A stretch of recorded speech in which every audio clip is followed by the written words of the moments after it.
Good evening, good evening, good evening, good evening. A very good evening, all of you. Good evening, Shivam, Ram Avatar, Pankaj Kumar, Naresh, Satya, Avnesh, Sandy, Ishwar, Sunil, Khushi, Sachin. क्या हाल है भाई आप सभी के? बढ़िया, first class, शानदार जानदार, एकदम झकास। और देखो हम लोग जो नंबर सिस्टम की प्रैक्टिस कर रहे थे रेगुलर बेसिस पे, वो प्रैक्टिस हमारी बीच में अधूरी रह गई। और उस प्रैक्टिस को मैं दोबारा से कंटिन्यू करूँगा। मेरा अभी काफ़ी दिनों से बहुत ही जो स्केड्यूल है वो बहुत बिजी था, है ना। सुबह 8 बजे से लगातार रात तक क्लास हो रही थी मेरी। तो जिसके कारण मैं जो रेगुलर मैंने आपको जो प्रैक्टिस करानी शुरू करी थी नंबर सिस्टम से रिलेटेड, हमने काफ़ी सारे क्वेश्चंस भी किए थे। लगभग 200 प्लस क्वेश्चन हम ऑलरेडी कर चुके थे। एनालॉजी के क्वेश्चन हमने किए थे, फिर हम नंबर सीरीज मिसिंग नंबर के क्वेश्चंस पर पहुंच चुके थे, है ना। तो वो मैं दोबारा से स्टार्ट करने वाला हूं। बस मुझे एक वीक की और मोहलत चाहिए। आफ्टर 1 वीक वो जो प्रैक्टिस हम कर रहे थे वो दोबारा से प्रैक्टिस शुरू करेंगे, ठीक है जी हाँ। और वैसे भी अब तो हमारे यूट्यूब चैनल पे भैया 500 के होने वाले हैं, है ना। 500 के की हमारी फैमिली होने वाली है और इस खुशी में तो हम ज़रूर करेंगे, डेफिनेटली करेंगे। तो वो प्रैक्टिस दोबारा से बहुत जल्द शुरू होने वाली है, ठीक है। फिलहाल आज जो मैं आप लोगों के लिए लेकर आया हूँ वो यूपीएससी का पेपर है। जैसे कि आप जानते हैं 28 मई जो अभी हमारा संडे निकला है, इस संडे को यूपीएससी का प्रीलिम्स हुआ था। और यूपीएससी के प्रीलिम्स में 2 पेपर होते हैं, जीएस पेपर 1, जीएस पेपर 2। और आप जानते हैं जो जीएस पेपर 2 है उसमें मैथ्स और रीजनिंग के क्वेश्चन पूछे जाते हैं। और हर साल जो यूपीएससी का पेपर होता है, हर साल मैं आप लोगों को उसमें पूछे गए रीजनिंग के सारे क्वेश्चन सॉल्व कराता हूँ, ठीक है। पिछले कई वर्षों से मैं यूपीएससी के पेपर सॉल्व करते आ रहा हूँ। और जो उस यूपीएससी का मतलब जो रीजनिंग है, ठीक है, हमारा काम है सिर्फ रीजनिंग पढ़ाना। तो हम रीजनिंग के ही क्वेश्चन सॉल्व कर पाएंगे, ठीक है। बाकी क्वेश्चन से हमें कोई लेना देना नहीं है। तो इस साल जो यूपीएससी ने रीजनिंग के क्वेश्चन पूछे हैं आपके एग्जाम्स में, वो सारे क्वेश्चन हम देखने वाले हैं। देखो हमें जितने भी एग्जाम्स होते हैं, हो सकता है आप लोग यूपीएससी के एस्पिरेंट ना हो सकता है आप लोग यूपीएससी का पेपर ना दो, लेकिन हमें हर उस नए क्वेश्चन से अपडेट रहना चाहिए जो करंट पूछा जा रहा है हमारे किसी भी एग्जाम में। क्योंकि जो क्वेश्चंस होते हैं वो इधर उधर घूमते रहते हैं, है ना। तो हमें हर एग्जाम के हर नए क्वेश्चन से अवेयर होना चाहिए। तो यूपीएससी में इस बार एक नया क्वेश्चन रीजनिंग का, एक या दो रीजनिंग के नए क्वेश्चन पूछे गए हैं। चलिए देखते हैं कि वो नए क्वेश्चन कौन से हैं। कहीं ऐसा ना हो कि जो सीजीएल का पेपर आने वाला है उसमें भी वो नए क्वेश्चंस पूछे जाएं। हालांकि इस बार यूपीएससी ने मामला बहुत खराब कर दिया बच्चों का। बहुत सारे ऐसे क्वेश्चंस थे जो बिल्कुल डिफरेंट तरीके से पूछे गए हैं, है ना। खास जो जीएस पेपर 1 है वो भी बच्चों का काफ़ी ठीक ठाक नहीं हुआ। और सी सेट में भी मैथ्स के क्वेश्चन, और देखो रीजनिंग ने तो आपकी जान बचाई ली। क्योंकि जो बच्चे देकर आए होंगे पेपर उनको पता होगा जो भी रीजनिंग के क्वेश्चन से, सारे क्वेश्चन रीजनिंग के बड़े आसानी से बने हैं। सिर्फ एक या दो क्वेश्चन को छोड़कर, सिर्फ एक या दो क्वेश्चन ऐसे हैं रीजनिंग में जो थोड़े से अटपटे थे, बाकी सारे क्वेश्चन हमारे एकदम परफेक्ट हैं, है ना। तो सबसे पहला क्वेश्चन आपके सामने, जरा आप इस क्वेश्चन को देखो और फटाफट से सॉल्व करके मुझे बताओ जल्दी से।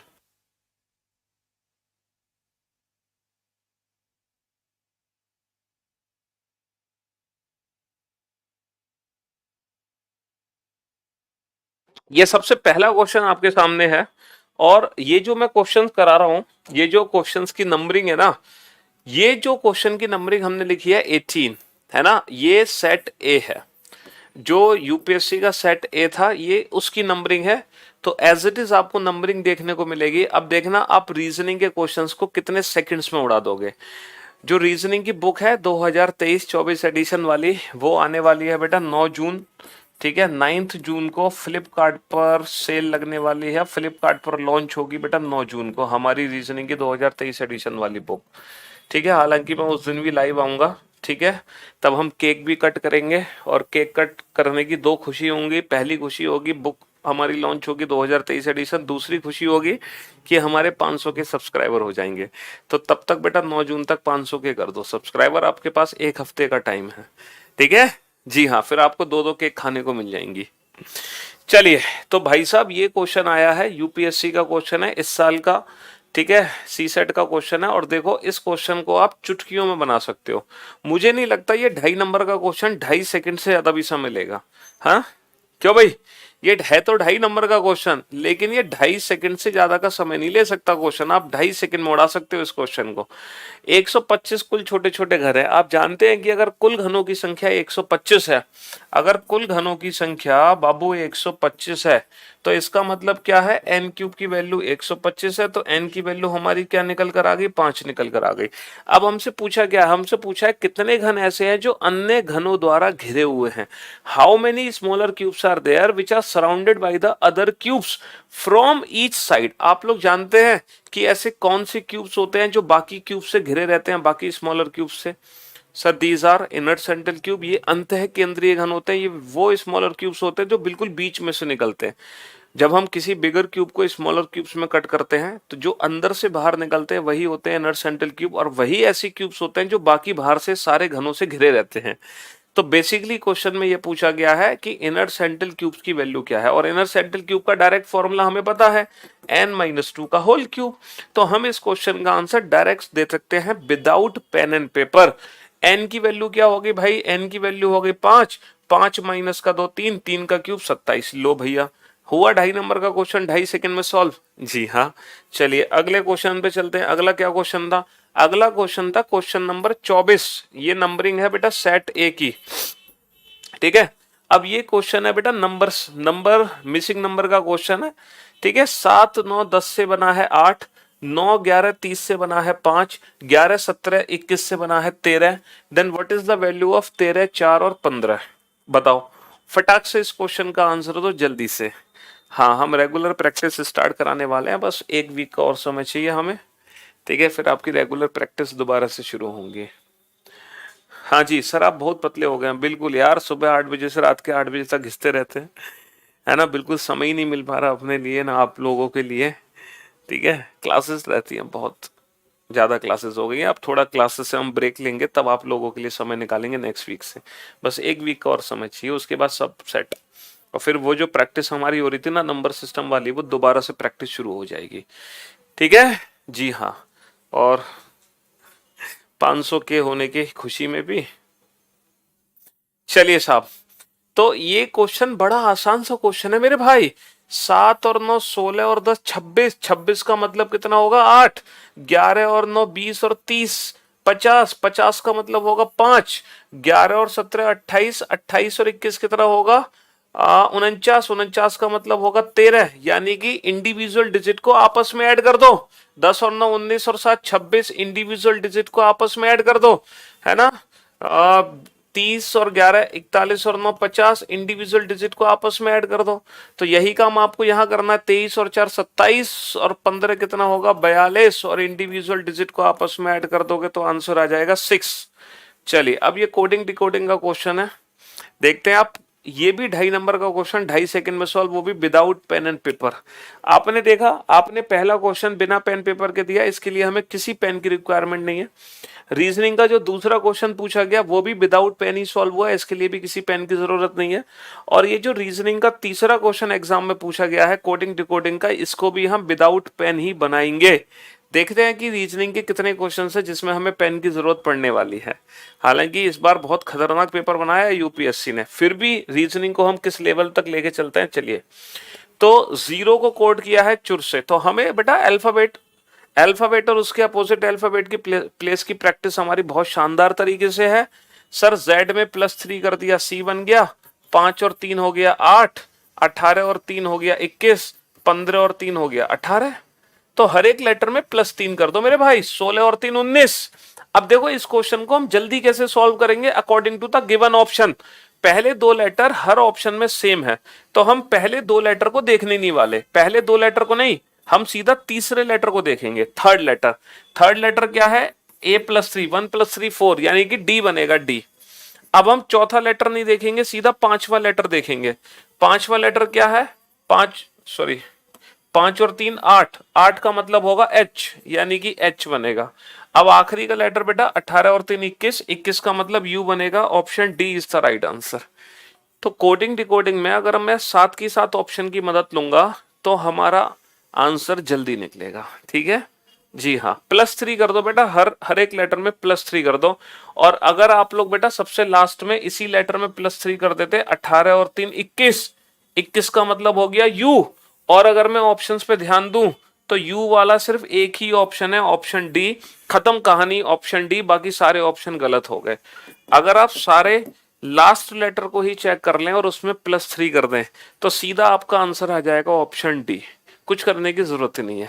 तो कोडिंग डिकोडिंग में हमें एग्जाम में ऑप्शंस की हेल्प लेनी पड़ेगी। हर एक लेटर में +3 हुआ है, ठीक है।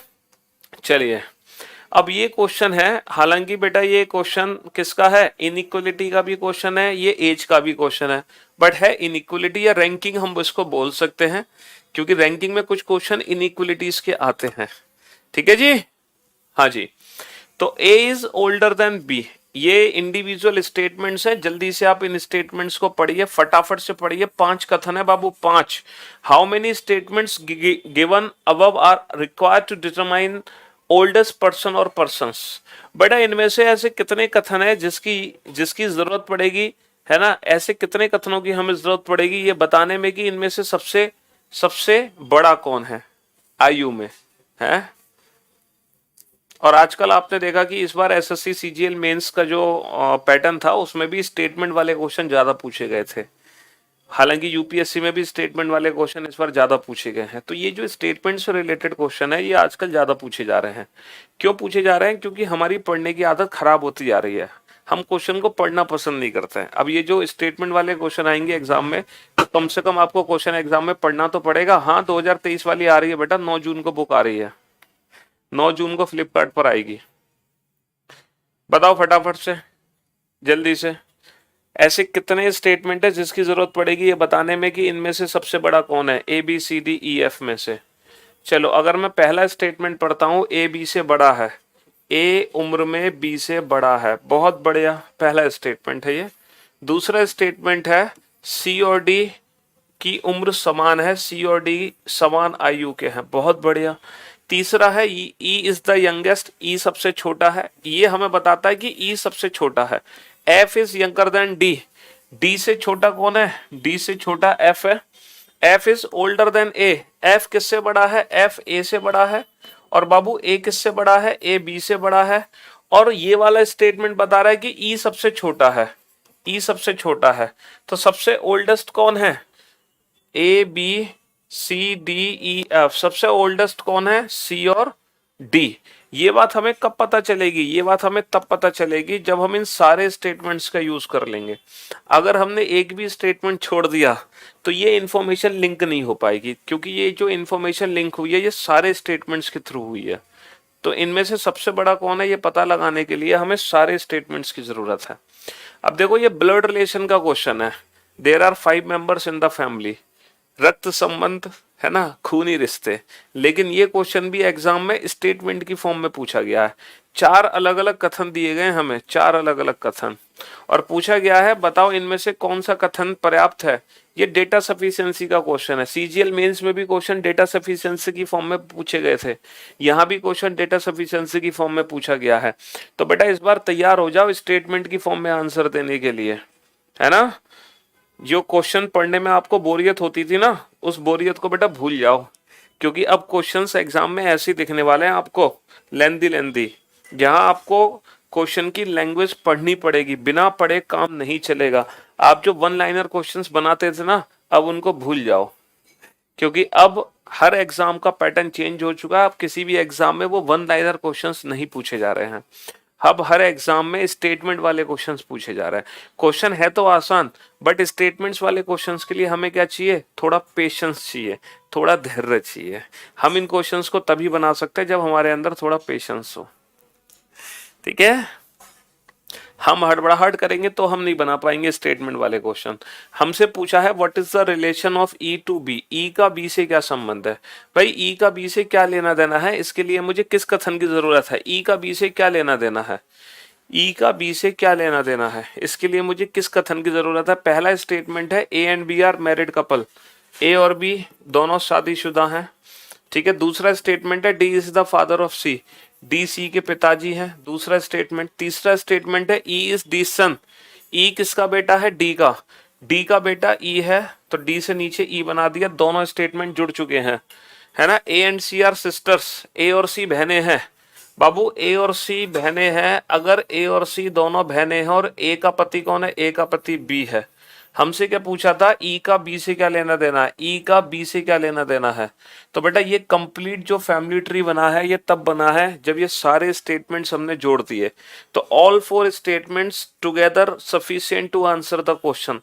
हमें सारे कथनों की एक साथ जरूरत है, तभी हम बता पाएंगे कि ई का बी से क्या लेना देना है, वरना हम नहीं बता सकते। अच्छा, इस क्वेश्चन का आंसर दो फटाफट से। उस समूह को चुनिए जो अन्य समूहों से भिन्न है। बताओ कौन सा ऑप्शन है जो बाकी ऑप्शन से अलग है, जल्दी से बताओ फटाफट से। हाँ जी, कम ऑन।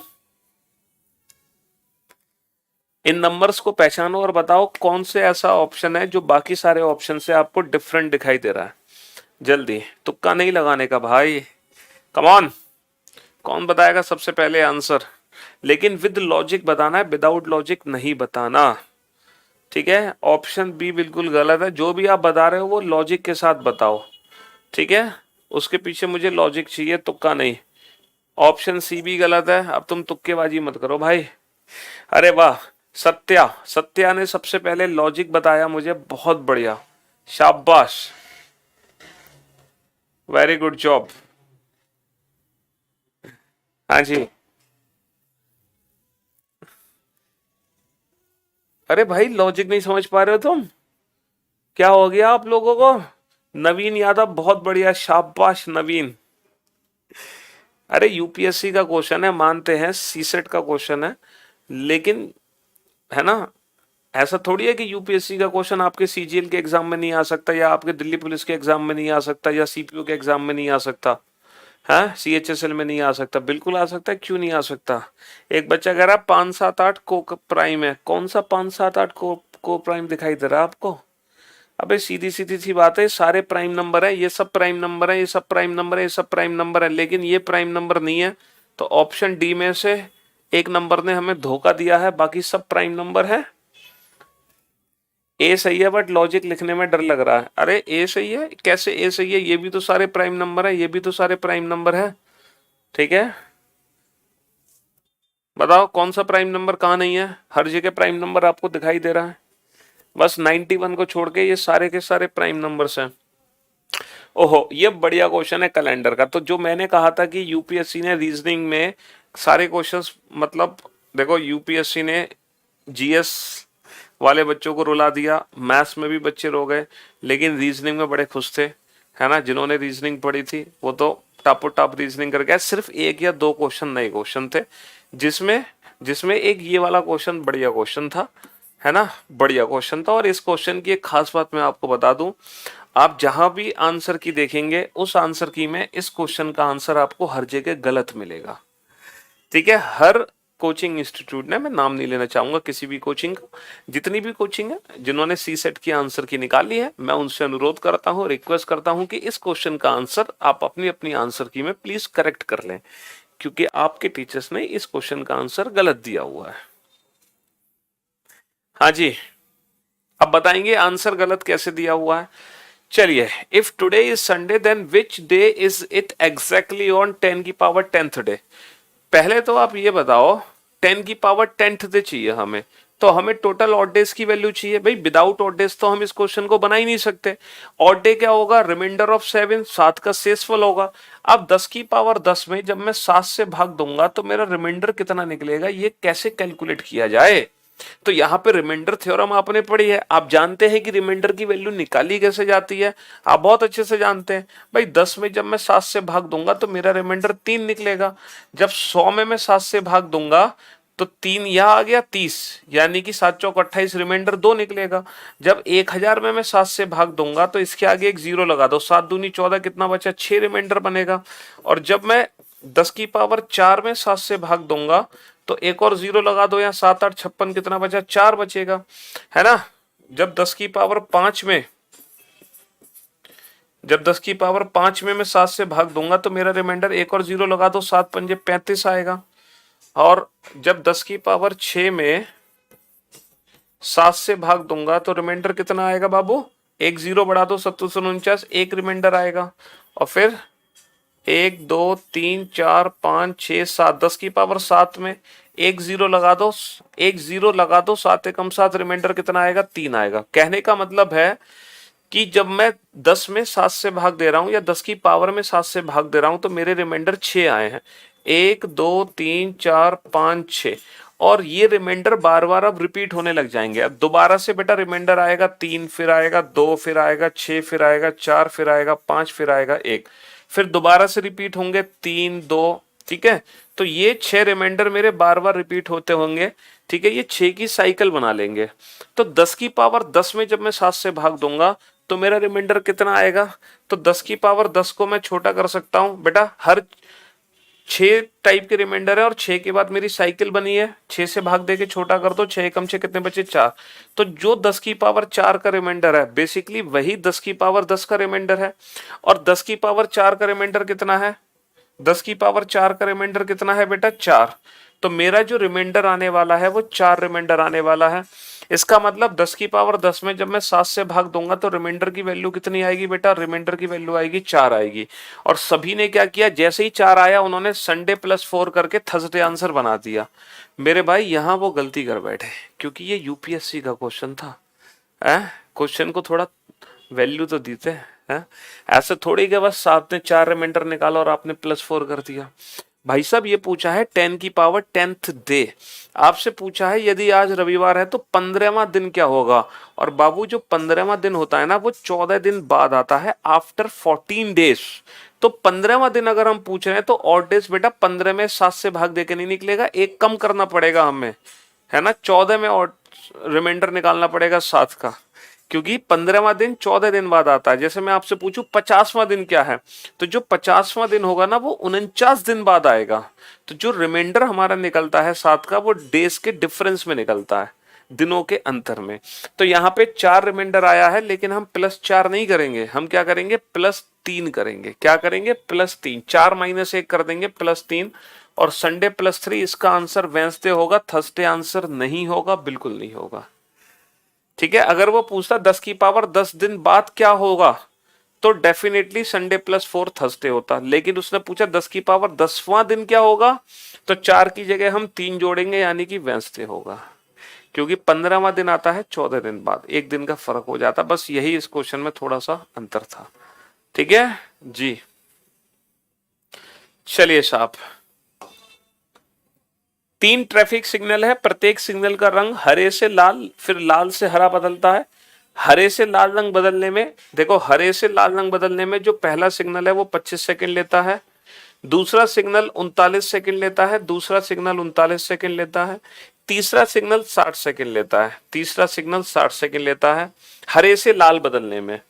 ठीक है, तो हरे से लाल रंगों की अवधियां समान है। 2 बजे अपराह्न वे एक साथ हरे हो जाते हैं, अगली बार वो एक साथ हरे कब होंगे? चलो एक साथ, तो आप जानते हैं ये तो एलसीएम निकालना पड़ेगा, इसमें एलसीएम निकाल दो, इसमें क्या दिक्कत है, बहुत आसान सा क्वेश्चन है। ठीक है, एलसीएम कैसे निकालोगे बाबू? 5 × 5 है, 3 × 13 है, और ये कितना है? ये 3 × 5, 3 × 4 × 5 है। तो एलसीएम निकाल दो इनका। एलसीएम कैसे निकालोगे? यहां से 5 ले लो, तो बेटा ये भी 5 आ गया, मल्टीप्लाई एक और 5 करना पड़ेगा। ठीक है, 3 ले लो तो ये भी 3 आ गया कॉमन, मल्टीप्लाई ये 4 कर देते हैं, और मल्टीप्लाई ये 13 कर देते हैं। तो भैया 5 × 25 तिया 75 चौका 300 13 तिया 39, ये आ गया 3900 सेकंड। तो 3900 सेकंड बाद, 3900 सेकंड को मिनट में बदलोगे, 60 का भाग दे दो, 0 से 0 कट गया, 6 × 36 6 × 5 30, 65 मिनट। तो बेटा 65 मिनट में जो सिग्नल होगा ना, 65 मिनट में सिग्नल हरे से लाल होगा। 65 मिनट में सिग्नल क्या होगा? हरे से लाल। लेकिन क्वेश्चन में क्या पूछा? अगली बार किस समय वो दोबारा एक साथ हरे होंगे, यानी कि हरे से लाल 65 मिनट में होंगे एक साथ, और दोबारा लाल से हरे अगले 65 मिनट में होंगे, अगले 65 मिनट में, यानी कि 65 दूनी कितने मिनट हो गए? 130 मिनट। तो टोटल 130 मिनट में वो हरे से हरे पे लौटेंगे, क्योंकि ये जो समय है ये हरे से लाल होने में समय है, लाल से हरे होने में भी सेम इतना ही समय लगेगा। तो 130 मिनट का मतलब है 2 घंटे 10 मिनट। तो 2 घंटे 10 मिनट किस में जोड़ दो, 2 घंटे 10 मिनट जोड़ दो 2 में, और जब 2 घंटे 10 मिनट जोड़ेंगे तो समय होगा 4:10। भाई 2 घंटे 10 मिनट जोड़ दो, समय होगा 4:10। ठीक है, चलिए साहब अगला क्वेश्चन है। 40 बच्चे हैं जो एक वृत्ताकार रूप में खड़े हैं, उनमें से एक, मान लीजिए बच्चा क्रमांक 1 है, बहुत बढ़िया, के पास एक छल्ला है, इस छल्ले को वो दक्षिणावर्त दिशा में आगे पहुंचाता है। भाई 40 बच्चे एक गोल सर्कल में खड़े हैं, तो जो पहला बच्चा है वो छल्ले को है ना साइक्लिक ऑर्डर में घुमाता है, दक्षिणावर्त डायरेक्शन में घुमाता है। तो क्वेश्चन क्या है, क्रमांक 1 इस छल्ले को बच्चा क्रमांक 2 को पास कर देता है। एक बच्चा जो है वो 2 नंबर वाले को पास कर देता है। क्रमांक 2 इस बच्चे को क्रमांक 4, अच्छा 2 के बाद सीधा 4, बहुत बढ़िया, 3 को खा गए। और क्रमांक 4 इस बच्चे को क्रमांक 7, ओहो 4 के बाद 7 आ गया, बहुत बढ़िया। मतलब पहला बच्चा तो दूसरे को देता है शांति से, लेकिन दूसरा गोली मार के, दूसरा जो है चालाकी दिखा के तीसरे को ना देके सीधा चौथे को देता है। तीसरे से दुश्मनी थी, चौथा बड़ा उस्ताद निकला, वो 5-6 को गायब कर देता है, वो सीधा 7 को दे देता है। तो यहाँ पे क्या क्रम बना बेटा, पहले 1 का डिफरेंस आया, फिर 2 का डिफरेंस आया, फिर 3 का डिफरेंस आया। तो इस तरीके से ये सक्सेसिव ऑर्डर, ये डिफरेंस निकालते चले गए और आगे अपने छल्ले को पास करते चले गए। और ये पूरा एक सर्कल है ना, पास करता है, और इसी क्रम में इसे आगे पास किया जाता है। ऐसे कितने परिवर्तनों के बाद यह छल्ला फिर से बच्चा क्रमांक 1 के हाथों में होगा? ओ भाई साहब, क्वेश्चन को समझ गए हैं? छल्ले को बेटा गोल सर्कल में घुमा दो, 40 लड़कों को एक सर्कल में बैठाओ और फिर गोल क्रम में छल्ले को घुमा दो। पहला छल्ला 1 नंबर के पास है, उसने 2 को पास कर दिया, 2 ने 4 को, 4 ने 7 को, 7 किसको पास करेगा, 7 और 4 11, 11 और 5 16, 16 और 6 22, 22 और 7 29। भाई पहले 1 का डिफरेंस आया, फिर 2 का, फिर 3 का, फिर 4 का, फिर 5 का, फिर 6 का, फिर 7 का, फिर आएगा 8 का डिफरेंस, 8 का डिफरेंस आएगा तो 37। अब 8 के बाद बेटा 9 का डिफरेंस आएगा। तो जो 37 नंबर वाला है, 37 नंबर वाला है वो 46 नंबर को पास करेगा। लेकिन सर्कल में 46 नंबर कुछ है नहीं, सर्कल में तो कुल 40 ही बच्चे हैं बेटा, 46वां बच्चा कहाँ है ये बताओ? 46वां बच्चा तो है ही नहीं। तो जैसे ही 37वें बच्चे के पास पहुंचेगा, 37वां बच्चा इसको 46वें बच्चे के पे ट्रांसफर करेगा। अब 46वां बच्चा तो है ही नहीं, तो बेसिकली जो 46वां बच्चा है वो उस बच्चे का क्रमांक है 6, क्योंकि ये 40 से 6 ज्यादा है, क्योंकि बच्चे तो टोटल 40 ही हैं। तो इसका मतलब है जो 37 नंबर वाले बच्चे के पास जब ये छल्ला पहुंचेगा तो वो इस छल्ले को 6 नंबर वाले बच्चे के पास पास कर देगा, यानी कि 1 नंबर वाले बच्चे के तो ऊपर से निकल जाएगा छल्ला, उसको तो पता ही नहीं चलेगा। हमें बताना है कि 1 नंबर वाला इस छल्ले को कब पकड़ेगा है। तो यहाँ पे 40 की साइकिल बना दो, तो 1 नंबर वाला बच्चा कब पकड़ेगा इस छल्ले को? जब हमारा छल्ला या तो 41 नंबर पे पहुंचे, है ना, या 40 दूनी 80 81 पे पहुंचे, या 40 तिया 120 121 नंबर पे पहुंचे। भाई 40 की साइकिल घुमा दो, तो 41 81 121 161 इन नंबर्स पे अगर पहुंचा छल्ला तो फिर 1 नंबर वाले को छल्ला मिल जाएगा। अब हमें देखना है कि कितने ऐसे टर्न बनेंगे तब जाके वो 40 की साइकिल बनेगी और 1 नंबर वाले के पास छल्ला पहुंचेगा। तो ये बताओ, 1 के बाद 2 पे पहुंचा, 2 के बाद 4, फिर 7 11 16 22 29 37, कितने का अंतर आया? यहाँ तो कितने का अंतर आया? 8 का, यहाँ 9 का अंतर आया, फिर आएगा 10 का अंतर, 10 का अंतर यानी कि 56।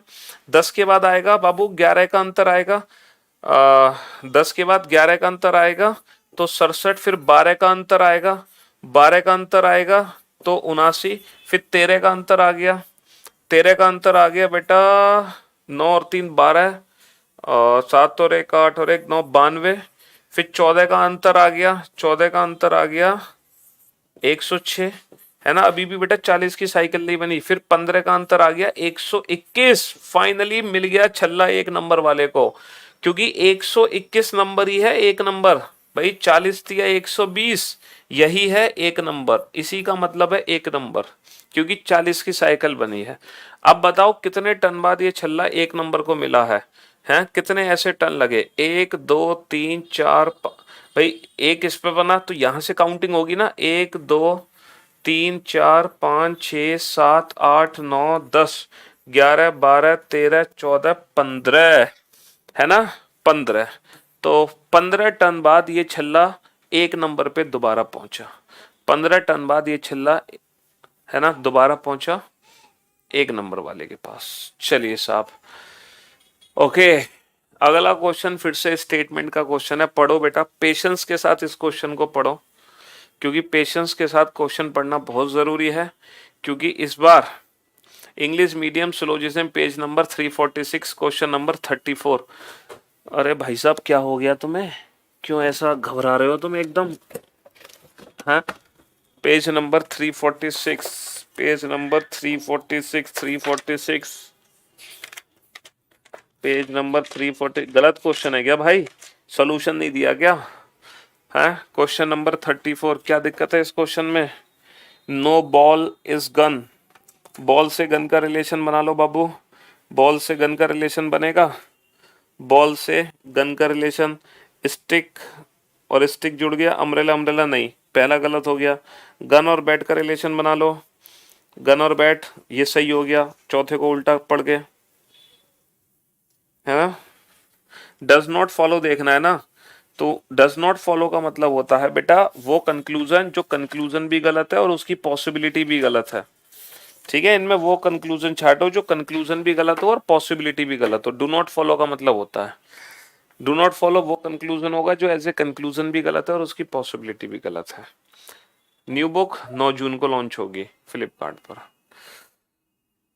तुम बेटा क्वेश्चन के आंसर दो, आंसर नहीं दे रहे हो हैं। 5 बच्चों की आयु है ABCDE, ठीक है।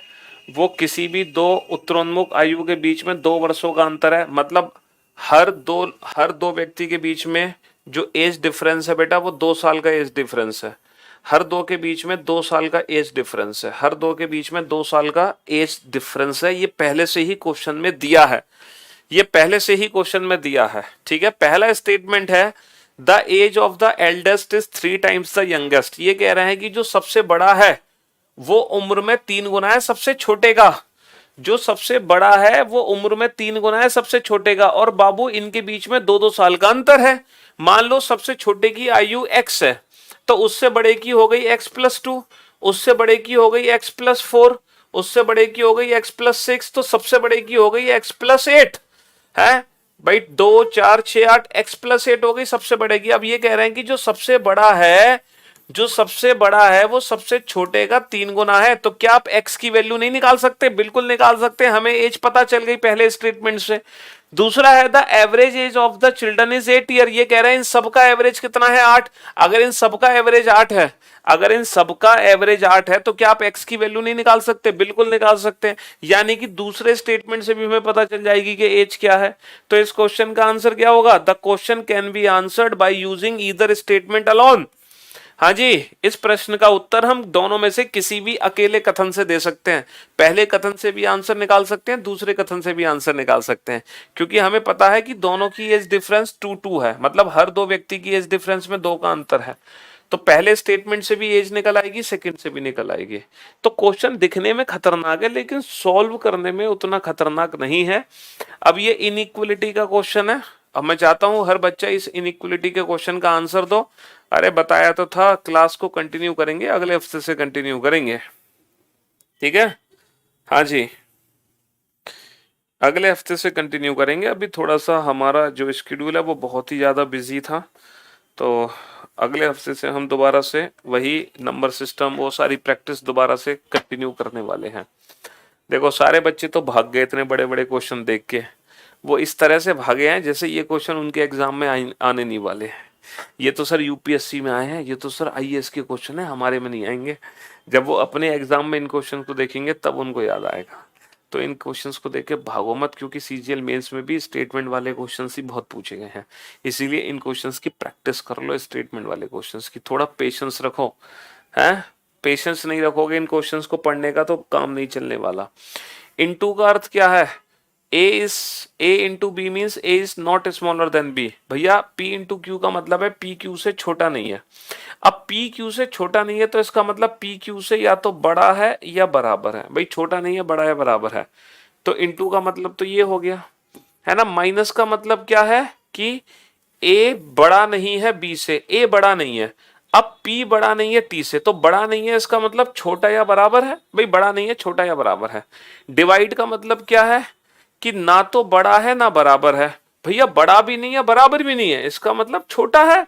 जब बड़ा या बराबर नहीं है इसका मतलब छोटा है। अच्छा, प्लस माइनस का मतलब क्या है, ना छोटा ना बड़ा, ना छोटा ना बड़ा, इसका मतलब बराबर है। चलिए, इसका मतलब बराबर है। तो क्या Q बराबर है T के? और प्लस का मतलब क्या है? प्लस का मतलब है ना छोटा ना बराबर, ना छोटा ना बराबर, इसका मतलब बड़ा है। तो क्या Q बराबर है T के? देखो Q से T चलो, Q से T, Q से P लेस देन, P से T लेस देन, तो Q से T बनेगा बेटा रिजल्ट लेस देन इक्वल। तो ये वाला रिजल्ट गलत हो गया। S से Q चलो, S से Q कनेक्शन कैसे बनेगा? सर S से R, S is equal to R, R से T, R बड़ा है T से, है ना। T से P, T बड़ा या बराबर है P के, और P से Q, P बड़ा या बराबर है Q के। अब बताना जरा S से, सॉरी, एस से क्यू का रिलेशन क्या है? एस से क्यू का रिलेशन क्या है? तो जैसा कि आप जानते हैं कि हमारे रास्ते में अगर ग्रेटर है तो बाबू रिजल्ट फिर ग्रेटर ही बनेगा। एस और क्यू के बीच में रिजल्ट क्या बनेगा? ग्रेटर, और ये ग्रेटर ही है। तो इस क्वेश्चन का आंसर है only conclusion second follow, only conclusion second follow. चलिए अगले क्वेश्चन पे आइए। ये सीरीज का क्वेश्चन है, ये 2 बार है ना। ये दो दो हैं, दो। इस सीरीज को फिल करो फटाफट से, जल्दी से। A B C dash dash, A B C dash D, A B B C D. देखो टोटल कितने लेटर हैं? टोटल यहाँ पे 20 लेटर हैं। या तो 4-4 लेटर की ग्रुपिंग होगी या 5-5 लेटर की ग्रुपिंग होगी। हमने देखा ए के बाद दोबारा ए रिपीट हुआ, तो हमें यहाँ से हिंट मिली सर 5 लेटर की ग्रुपिंग है। ए के बाद दोबारा ए इधर आया तो 5-5 लेटर की ग्रुपिंग हमने कर दी, 5-5 लेटर की ग्रुपिंग कर दी। अब बताओ, 5-5 लेटर की ग्रुपिंग करने के बाद सर यहाँ पे 2 बार बी का यूज हुआ, 2 बार बी का यूज हुआ। सर इससे पहले 2 बार बी का यूज नहीं हो सकता, लेकिन 2 बार सी का यूज हो सकता है। सर इससे पहले 2 बार सी नहीं 2 बार डी कर देते हैं, तो ये ग्रुप बन गया हमारा A B C D, A B C D, A B C D, A B C D. फर्क सिर्फ इतना है, यहाँ 2 बार डी है, यहाँ 2 बार सी है, यहाँ 2 बार बी है, और ये 2 बार ए है। तो ये ग्रुपिंग है बेटा ए बी सी डी की। तो double D C A, double D C A, double D C A, option D is the right answer. Double D C A, option D is the right answer. तो letter series के question कैसे solve करते हैं हम? Total letters count करो, है ना। 20 letter हैं, तो हमें पता चलेगा कि या तो 4-4 लेटर की ग्रुपिंग है या 5-5 की ग्रुपिंग है। तो हमें हिंट मिल चुकी थी यहाँ से कि 5-5 लेटर की ग्रुपिंग हमें बनानी है, फिर हमने 5-5 लेटर की ग्रुपिंग बना दी। ठीक है, चलिए साहब। अच्छा, ये क्वेश्चन है कोडिंग डिकोडिंग का क्वेश्चन है, ठीक है। A B and C D are 2 digit number. भैया ए बी और सी डी ये 2 डिजिट के नंबर्स हैं। Multiplying A B with C D result in 3 digit number D E F. अच्छा जी, अगर आप ए बी और सी डी को मल्टीप्लाई करते हो तो उसका आंसर आता है डी ई एफ। बहुत बढ़िया, डी ई एफ आ जाता है। Adding D E F to another 3 digit number, adding DEF to another 3 digit number GHI, ठीक है। Result is 975। Okay, result is 975। बहुत बढ़िया। चलिए, further A B C D E F G H I are distinct digit. मतलब A to आई को 9 अलग अलग digit से कोड किया गया है, 0 टू 9, 0 टू 9 तो 10 डिजिट हो गई। चलो जो भी है 0 टू 8, 0 टू 8, क्योंकि ये 0 है ये 8 है, इनको 0 टू 8 हो सकता है 9 भी हो, अलग अलग डिजिट से कोड किया, मतलब 0 टू 9 में से किसी भी अलग अलग डिजिट से इसको कोड किया गया है। अच्छा, ई की वैल्यू 0 है, इन्होंने ई की वैल्यू 0 दी है और एफ की वैल्यू 8 दी है, तो मैं यहाँ पे 0 और 8 लिख लूं। बहुत बढ़िया। तो E और F की वैल्यू हमें पता है, तो मैं यहां से E और F हटा देता हूं, ये 0 लिख देता हूं, ये 8 लिख देता हूं। बहुत बढ़िया। अब आप मुझे एक बात बताओ, है ना, E की वैल्यू कितनी है? 0, F की वैल्यू कितनी है? 8। क्या मुझे I की वैल्यू बता सकते हो? सर 100% बता सकते हैं। 8 में कितना जोड़ेगी? 5 बन जाए। सर 8 में 7 जोड़ो, 8 और 7 15, बन गया 5। अच्छा इधर कैरी फॉरवर्ड 1 हो गया, 1 में 0 जोड़ोगे 1 हो गया। अब 1 में कितना जोड़ोगी 7 बन जाए, तो 1 में कितना जोड़ेंगे, h की वैल्यू हो गई 6 तो 7 बन गया। बहुत बढ़िया। और d प्लस जी की वैल्यू कितनी है, d प्लस जी की वैल्यू है 9। तो हम d और g की वैल्यू डिफाइन कर सकते हैं। अगर d प्लस जी की वैल्यू 9 है तो क्या d और g की वैल्यू डिफाइन कर सकते हैं हम? बताना d और g की वैल्यू क्या होगी। सर इसकी वैल्यू 9 है तो 9 किस किस का सम हो सकता है? सर 9 सम हो सकता है 1 प्लस 8, लेकिन ये 1 प्लस 8 नहीं हो सकता क्योंकि ऑलरेडी 8 है यहाँ पे। 2 प्लस 7, सर 2 प्लस 7 नहीं हो सकता, 7 है। 3 प्लस 6, 3 प्लस 6 नहीं हो सकता, ऑलरेडी 6 है ना। 4 प्लस 5, हाँ सर ये 4 प्लस 5 हो सकते हैं, ये 4 प्लस 5 हो सकते हैं। 5 प्लस 4 भी हो सकते हैं सर, ऊपर 5 नीचे 4, बहुत बढ़िया। अच्छा और 4 प्लस 5, 3 प्लस 6 हो सकते हैं, नहीं सर 3 प्लस 6 नहीं हो सकते। 2 प्लस 7 नहीं हो सकते, 7 यहाँ। 1 प्लस 8 नहीं हो सकते, 8 यहाँ। यानी कि डी और जी की वैल्यू 4 5 है, पक्का 4 5 है। अब हमें किसकी वैल्यू चाहिए, हमें किसकी वैल्यू चाहिए, ए बी सी की वैल्यू चाहिए हमें, ए बी सी। डी की वैल्यू हमें पता चल गई, ई की वैल्यू पता चल गई, एफ जी एच आई ये सारी वैल्यूज पता चल गई, ए बी सी की वैल्यूज चाहिए। अच्छा ए बी सी की वैल्यू होगी क्या क्या ये बताओ। सर 0 नहीं हो सकती, हटा दो। 1 हो सकती है, बहुत बढ़िया, 1 हो सकती है। सर 2 हो सकती है, बहुत बढ़िया, 2 भी हो सकती है। सर 3 हो सकती है, बहुत बढ़िया, 3 भी हो सकती है। और 3 के अलावा 4 5 6 7 8 नहीं हो सकती, और 9 हो सकती है। तो ए बी सी की जो वैल्यू है वो 1 2 3 9 में से कोई एक है। ए बी सी की वैल्यू 1 2 3 9 में से कोई एक है। तो इन तीनों का सम कितना होगा ये बताओ। सर अगर मैं ऑप्शंस पे ध्यान दूं, अगर मैं ऑप्शंस पे ध्यान दूं तो कहीं भी बेटा अगर इनमें से किसी की भी वैल्यू 9 है तो डेफिनेटली सम मेरा 9 से ज्यादा होगा, 100% 9 से ज्यादा होगा। इसका मतलब यह है 9 किसी की वैल्यू नहीं हो सकती। तो ए बी सी की जो वैल्यू है वो 1 2 3 में से ही एक है, मतलब 1 2 3 में से एक ए को मिल जाएगा, एक बी को, एक सी को। तो तीनों का सम हमेशा कितना होगा, तीनों का सम हमेशा 6 होगा। तीनों का सम हमेशा कितना होगा, 6 होगा। बहुत बढ़िया। चलिए ये एक खतरनाक सा क्वेश्चन है, बढ़िया क्वेश्चन है, काफी कंसेप्चुअल क्वेश्चन है। इस क्वेश्चन को बड़े ध्यान से सुनना और समझने की कोशिश करना है ना। इस क्वेश्चन को ध्यान से सुनना कि क्वेश्चन कहना क्या चाह रहा है।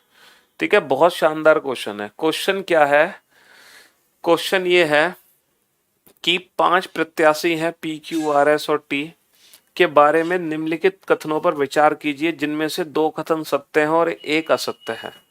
ओके, ये 2 कथन तो मेरे ट्रू स्टेटमेंट हैं, ये 2 तो मेरे ट्रू स्टेटमेंट हैं, और ये मेरा फॉल्स स्टेटमेंट है। ठीक है, हाँ जी, ये वाला ट्रू स्टेटमेंट है और ये वाला ट्रू स्टेटमेंट है। ठीक है, और ये वाला मेरा फॉल्स स्टेटमेंट है, ये वाला मेरा फॉल्स स्टेटमेंट है। तो बेटा ट्रू स्टेटमेंट क्या है कि पी और क्यू में से एक कार्य के लिए चुना गया, मतलब पी और क्यू में से 100% एक को काम मिलना ही मिलना है। पी और क्यू में से किसी एक को तो काम मिलना ही मिलना है। पी और क्यू में से किसी एक की तो नौकरी पक्की है। पी की नौकरी पक्की है या क्यू की नौकरी पक्की है हमें नहीं पता, लेकिन इनमें से किसी ना किसी एक को तो काम मिलना ही मिलना है। ठीक है, ये ट्रू स्टेटमेंट है, ये सत्य है, एकदम 100% सत्य है। अच्छा, फॉल्स स्टेटमेंट क्या है कि आर और एस में से कम किसी एक को काम मिला है। अच्छा एक बात बताओ, आर और एस में से अगर मान लो ये फॉल्स स्टेटमेंट नहीं होता, ये ट्रू स्टेटमेंट होता, और मैं आपसे कहता कि आर और एस में से कम किसी एक को काम मिला है, इसका मतलब क्या है? सर कम से कम किसी एक को काम मिलने का मतलब है कि या तो आर और एस में से किसी एक को मिला है या आर और एस दोनों को मिला है काम।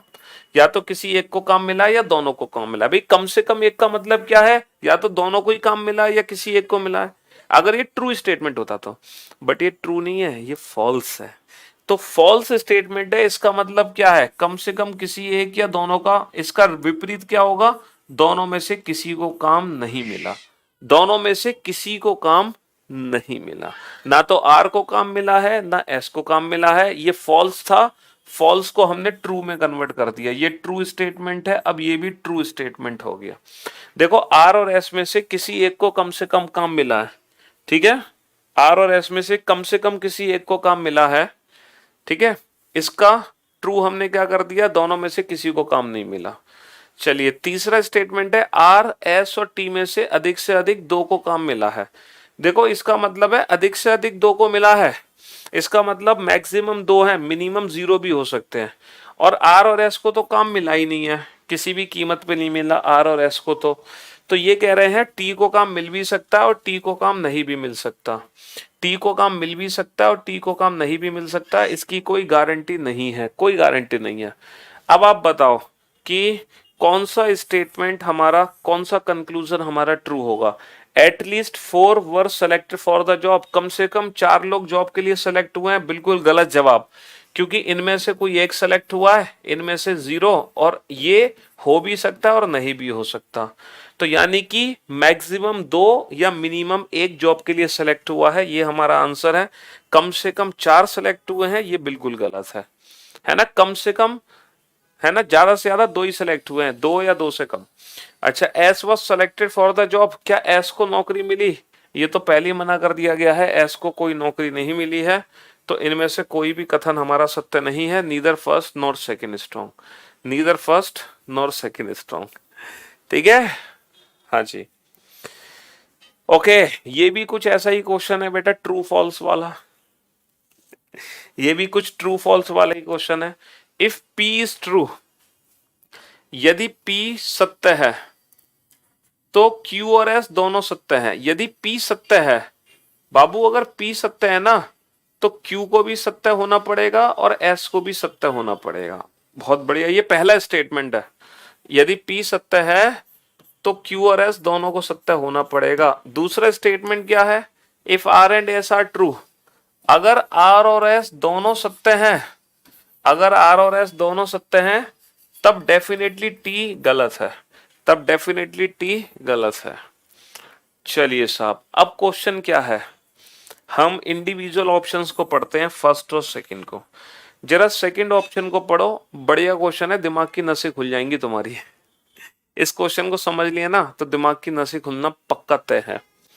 If Q is true then P is true, ये कह रहे हैं कि यदि Q सत्य है तो P भी सत्य है। अब आप ये बताओ, बहुत ही सोच समझ के बताना, कि अगर P सत्य है ना, अगर P सत्य है तो Q और S दोनों को सत्य होना पड़ेगा। अब हमसे उल्टा बोला जा रहा है कि यदि Q सत्य है, यदि Q सत्य है तो क्या 100% P भी सत्य होगा? ये बताओ, अगर Q सत्य है तो क्या P भी सत्य है? गलत जवाब, क्योंकि सिर्फ Q के सत्य होने से P सत्य नहीं होगा, Q के साथ साथ S को भी सत्य होना पड़ेगा, तभी P सत्य हो सकता है। इसीलिए ये कथन गलत है। If Q is true then P is true, if Q is true then P is true, गलत, क्योंकि Q के साथ साथ S को भी ट्रू होना पड़ेगा, तभी P ट्रू हो सकता है, वरना नहीं हो सकता। तो सेकेंड स्टेटमेंट तो गलत हो गया, है ना, सेकेंड स्टेटमेंट तो गलत हो गया भाई मेरे। इफ, नेक्स्ट क्वेश्चन पे चलते हैं, 77 का हो गया। हाँ, next, if T is true then at least one of P and R must be false. ये कह रहे हैं कि अगर T ट्रू है, अच्छा अगर T ट्रू होता है तो इसकी कंडीशन क्या क्या है ये बताओ। देखो, अगर T ट्रू हो गया, अगर T ट्रू हो गया, T गलत तभी हो सकता है जब ये दोनों एक साथ सही हो जाए। T गलत तभी हो सकता है जब ये दोनों एक साथ सही हो जाए। लेकिन अगर मैं T को सही कर दूं, इसका मतलब क्या है? पहली कंडीशन है कि R और S में से ये, R और S में से R सही है, S गलत है। दूसरी कंडीशन क्या है? R गलत है, S सही है। बस ये दोनों एक साथ सही नहीं होने चाहिए। और तीसरी कंडीशन क्या है? कि R और S दोनों ही गलत हैं। ये 3 सिचुएशन है जो T को ट्रू कर सकती हैं। भाई T ट्रू कब होगा? T ट्रू तभी हो सकता है जब इन तीनों कंडीशन में से कोई एक कंडीशन काम कर जाए। या तो R सही हो लेकिन S को गलत होना पड़ेगा, क्योंकि दोनों एक साथ सही नहीं हो सकते। अगर S सही है तो R को गलत होना पड़ेगा, क्योंकि दोनों एक साथ सही नहीं हो सकते, और वरना दोनों ही गलत हो जाए। तो हमसे क्या कहना चाह रहा है कि यदि T सत्य है तब डेफिनेटली P और R में से किसी एक को गलत होना पड़ेगा। देखो, अगर T सत्य है तो डेफिनेटली P और R में से किसी एक को गलत होना पड़ेगा। सर, R को गलत होना पड़ेगा, बिल्कुल सही बात है। R को गलत होना पड़ेगा, बिल्कुल सही बात है। और अगर मान लो गलती से R सही है, अगर गलती से R सही है तो फिर S को गलत होना पड़ेगा। और एस अगर गलत है, और अगर एस गलत है उसका मतलब पी भी गलत है, तो एस के गलत होने का मतलब है पी भी गलत है। तो इसका मतलब यह है कि टी को सही करने के लिए कम से कम किसी एक, या तो आर को गलत होना पड़ेगा या एस को गलत होना पड़ेगा। S is equivalent to P, S is equivalent to P. ये बात बिल्कुल सही है कि पी और आर में से किसी एक को गलत होना पड़ेगा, यानी कि एस और आर में से किसी एक को गलत होना पड़ेगा टी को ट्रू करने के लिए। ये बात बिल्कुल सही है। तो इस क्वेश्चन का आंसर है option A only one, option A only one. ठीक है, हाँ जी, क्योंकि देखो टी को ट्रू करने के लिए हमें एस और आर में से किसी एक को गलत करना पड़ेगा, है ना। और एस गलत होने का मतलब है पी को गलत करना, एस के गलत होने का मतलब है पी को गलत करना, यानी कि टी के ट्रू होने के लिए पी और आर में से किसी एक को गलत करना पड़ेगा, तभी एस ट्रू हो सकता है। खतरनाक क्वेश्चन था, दिमाग की नसें हिला दे ऐसा क्वेश्चन था। तो ये क्वेश्चन है बाबू क्यूबॉइड का क्वेश्चन है। इस क्यूबॉइड की डायमेंशंस को ना मैं नेक्स्ट पेज पे लिखना चाहूंगा। 7 5 की डायमेंशन को, 7 5 की डायमेंशन को मैंने पेंट किया है लाल रंग से। इस क्वेश्चन को मैं अगले पेज पे लिखना चाहूंगा। 7 × 5 की डायमेंशन को मैंने पेंट किया है रेड कलर से। 5 × 3 को पेंट किया है मैंने हरे रंग से। 5 × 3 डायमेंशन को मैंने पेंट किया है हरे रंग से। और 3 × 7 को मैंने पेंट किया है 3 × 7 को मैंने पेंट किया है नीले रंग से। अब मैंने क्या किया, और जो मेरा क्यूबॉइड है वो 7 × 5 × 3 का है, इसको 1 सेंटीमीटर के छोटे छोटे घनों में काटा है। तो आप लोग जानते हैं कि n1 की वैल्यू क्या हो गई 7, n2 की वैल्यू हो गई 5, n3 की वैल्यू हो गई 3, n1 n2 n3। ठीक है जी, हाँ जी। तो there are exactly 15 smaller cubes with no paint on any face. क्या बेटा कलरलेस क्यूब की वैल्यू 15 है? ये पता लगाओ, क्या कलरलेस क्यूब की वैल्यू 15 है? जरा चेक करना कलरलेस क्यूब क्या होते हैं। n-2 का होल क्यूब, यानी कि n1-2 into n2-2 into n3-2। पता लगाना इसकी वैल्यू कितनी निकलेगी। 7-2, 5-2, 3-2। ठीक है, 3-2 तो कितनी आ गई 5 या 15, 1 कम 15। क्या कलरलेस क्यूब की वैल्यू 15 है? बिल्कुल सही जवाब सर, कलरलेस क्यूब की वैल्यू 15 है। पहला स्टेटमेंट 100% ट्रू है। दूसरा स्टेटमेंट क्या है, ऐसे ठीक ठीक 6 छोटे घन हैं जिनके ठीक ठीक 2 फलक, एक नीला और दूसरा हरे रंग से रंगा गया है। ये पूछ रहे हैं केवल 2 सतह रंगे हुए घन।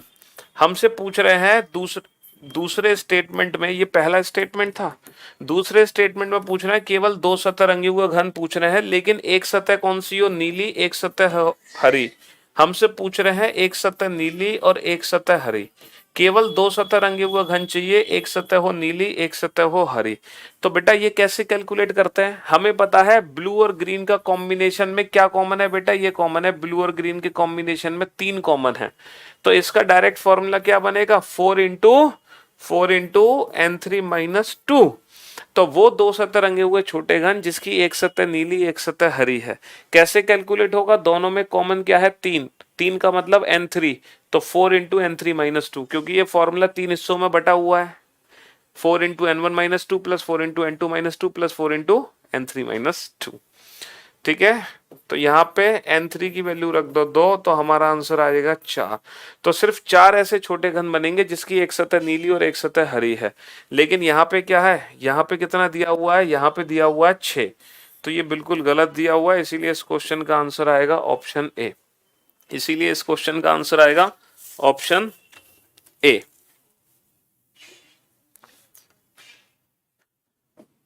ठीक है जी, हाँ जी। तो ये क्यूबॉइड का क्वेश्चन था, मल्टी कलर क्यूबॉइड का क्वेश्चन था।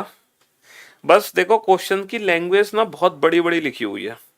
क्वेश्चन की लैंग्वेज इतनी बड़ी बड़ी लिखी हुई है कि आप लोग पढ़ नहीं पा रहे हैं क्वेश्चन की लैंग्वेज को और क्लास छोड़ के भाग गए। ठीक है लेकिन क्वेश्चन है आसान, और आप ये मत समझना कि आपके एग्जाम में इतनी बड़ी लैंग्वेज वाला क्वेश्चन नहीं आ सकता। बिल्कुल आ सकता है, जरूर आ सकता है। और ये था आखिरी क्वेश्चन। ये आखिरी क्वेश्चन है कि एक वर्ड दे रखा है इनकम्प्रिहेंसिबिलिटीज, और इस वर्ड के अक्षरों को वर्णमाला के विपरीत क्रम में रखा जाता है। है ना, वर्णमाला के रिवर्स ऑर्डर में यहाँ पे लेटर्स को रीअरेंज करो, फिर देखो अक्षर और अक्षरों की कितनी है जिनकी स्थितियां अपरिवर्तित रहती हैं।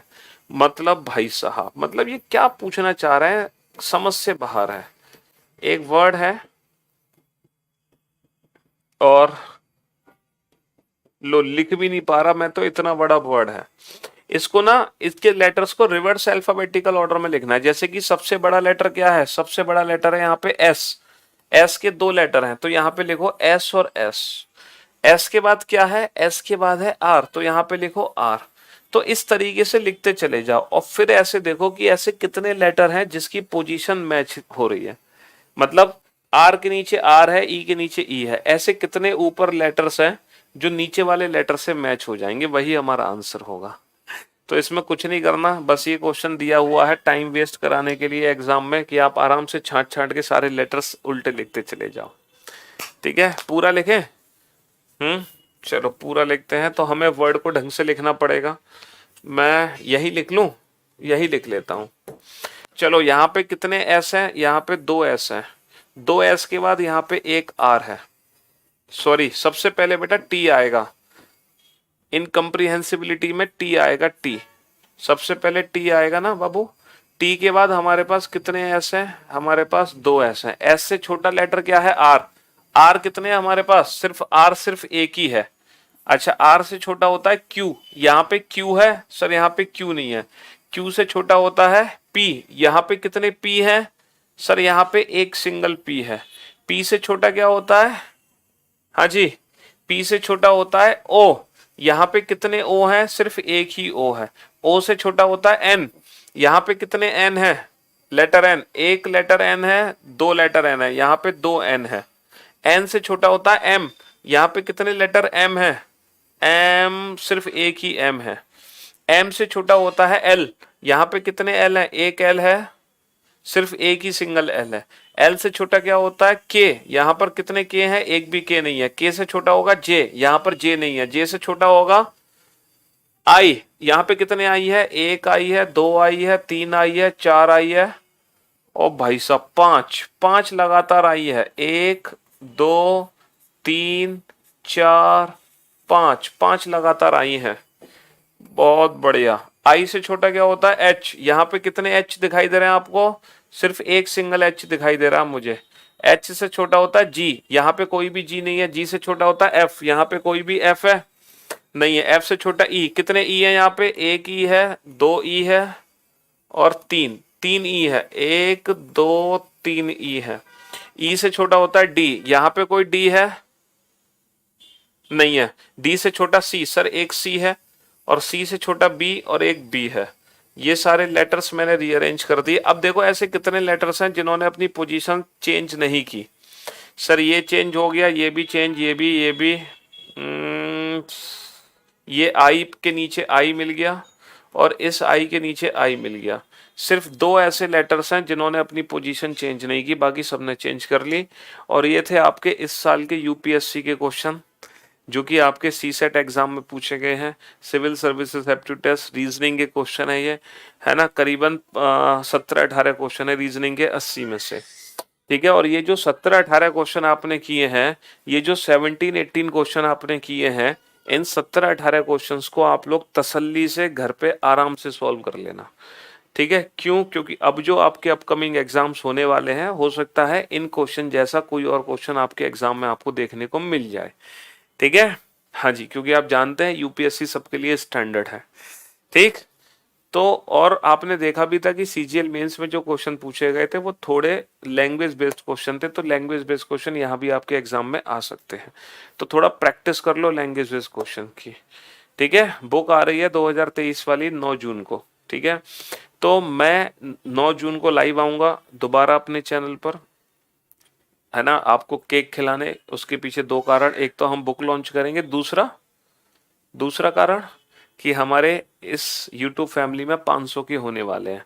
तो आपका टारगेट है 9 जून तक 500 के कर दो, ठीक है। फिर 500 के की भी केक मिलेगी और फिर उसके बाद, है ना, उसके बाद से हम अपने YouTube चैनल पे दोबारा वही प्रैक्टिस शुरू करेंगे जो नंबर सिस्टम की हमने छोड़ी थी, ठीक है जी हाँ, मैंने आपको एनालॉजी के वाले क्वेश्चंस कराए थे, फिर नंबर सीरीज मिसिंग नंबर पढ़ रहे थे हम लोग, तो उसी को दोबारा कंटिन्यू करेंगे।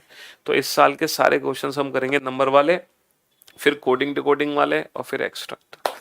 ठीक है चलिए साहब, तो आप लोगों ने देखा कि कितने सारे ऐसे क्वेश्चन थे जो, अच्छा अगर मैं दोबारा से इन सारे क्वेश्चंस पे एक बार क्विक नजर डालूं, तो देखो कितने क्वेश्चन थे जो थोड़े से ट्रिकी क्वेश्चन थे। पहला क्वेश्चन बहुत आसान था क्यूब का, दूसरा क्वेश्चन नंबर का बड़ा आसान था, तीसरा क्वेश्चन बहुत आसान था, कोडिंग डिकोडिंग का क्वेश्चन था, चौथा क्वेश्चन इनइक्वलिटी का बहुत आसान क्वेश्चन था, पांचवा क्वेश्चन जो स्टेटमेंट वाला था ब्लड रिलेशन का, ये भी आसान था लेकिन ये थोड़ा सा टाइम टेकन था, है ना।